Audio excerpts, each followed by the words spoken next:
તો વિસાવદર વિધાનસભાની પેટા ચૂંટણીનો હવે જંગ જામ્યો છે। રાજનીતિ ગરમાય છે। વાર પલટવારની પણ હવે શરૂઆત થઈ ચૂકી છે। આ તમામ વચ્ચે પ્રદેશ ભાજપ ઉપાધ્યક્ષ ડોક્ટર ભરત બોગરાના આપ પર પ્રહાર। આમ આદમી પાર્ટી પર બોગરાના નામ લીધા વગર પ્રહાર છે।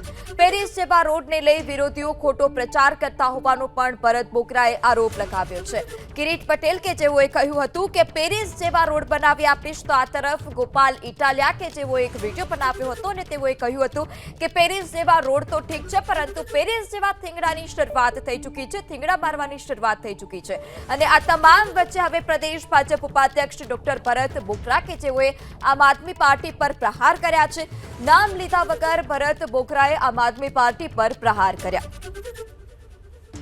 કહેતા હોય કે રોડ રસ્તા અમે સારામાં સારા બનાવશું, ડેવલપ કન્ટ્રી સાથે હરીફાઈ થાય એવા રોડ રસ્તા બનાવશું ને બનાવ્યા છે, તો એમાં કોઈ મીમ્સ બનાવવાની જરૂર નથી। મીમ્સ બનાવનારા લોકોને તમે ઓળખો છો કે આ વખતે 2022ની ચૂંટણીમાં આવા મીમ્સ બનાવ્યા હતા। 136 સીટમાં આમ આદમી પાર્ટીની ડિપોઝિટ ઢોલ થઈ હતી। આ ગુજરાતની જનતા છે, શાણી જનતા છે। આવા મીમ્સ વાળાને નાટક કંપનીને ક્યારેય વિશ્વાસ કરે નહીં। એ લોકોનો ઇતિહાસ પણ ગુજરાતની જનતા સારી રીતે ઓળખે છે।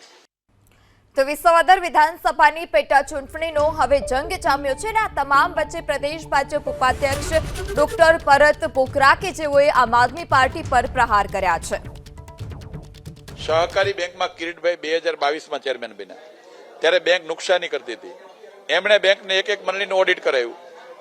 બેંકના ઓડિટમાં 9 મંડળીઓમાં ગેરરીતિઓ આવી મંત્રીઓના માધ્યમથી। એ 9 મંડળી ઉપર પોલીસ કેસ કર્યો।